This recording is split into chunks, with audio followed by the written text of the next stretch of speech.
Hello and welcome to my latest weekly video news from Madison's.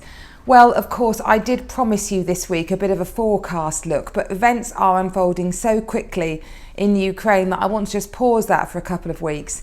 I'm going on holiday next week, so I'm going to take a week off. But when I come back, I will talk to you about those events. I'm recording this on a Tuesday, and I know it won't go out till later in the week as my lovely friend Holly, who edits it for me, is on holiday. So I'm worried that I could say something today that would be completely out of date by the end of the week. So I'm going to park that and instead take a look at the spring budget and what I think that probably means for the housing market. Well, of course, it came out last week.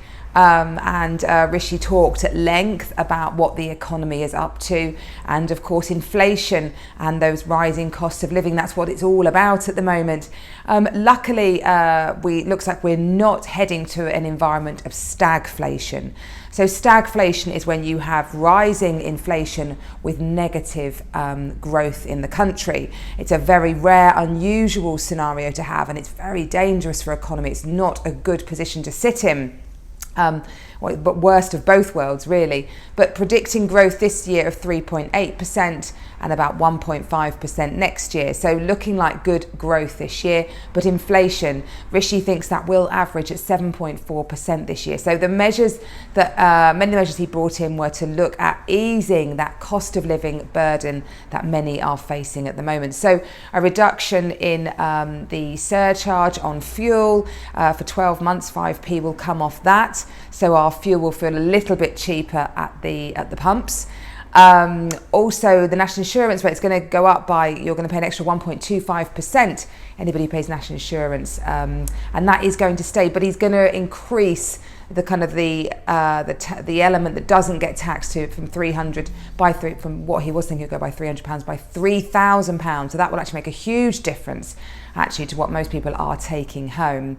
And also on replacing anything that heats your home with more energy efficient things, like installing a heat pump, installing extra insulation, fitting one of these new non-gas boilers. Then the VAT rate on that was 5%. That will be zero rated, so no VAT on that. And of course that £5,000 contribution towards a more energy efficient boiler comes into effect at the beginning of April.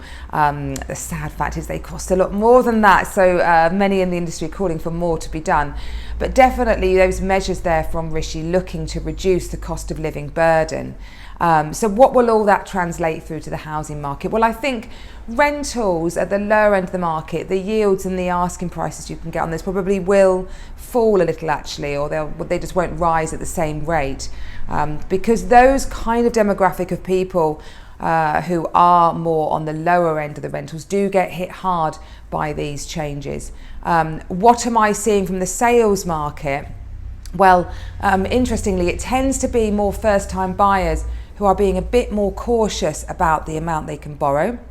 I've had that a few times recently. I've heard conversations in the office where we're registering buyers, and actually for the first-time buyer market, their minimum spend has gone down because they feel that actually they don't want to, their maximum spend has gone down because they don't want to spend so much on a mortgage. They're nervous about rising rates, nervous about cost of living rises.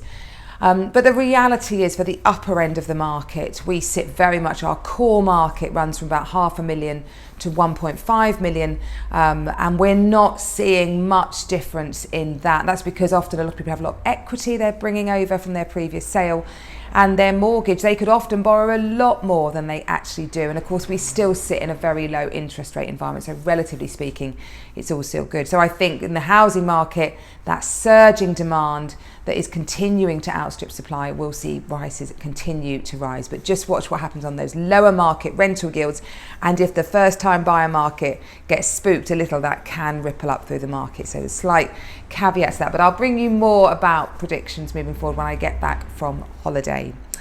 Well, just a couple of light things to touch on.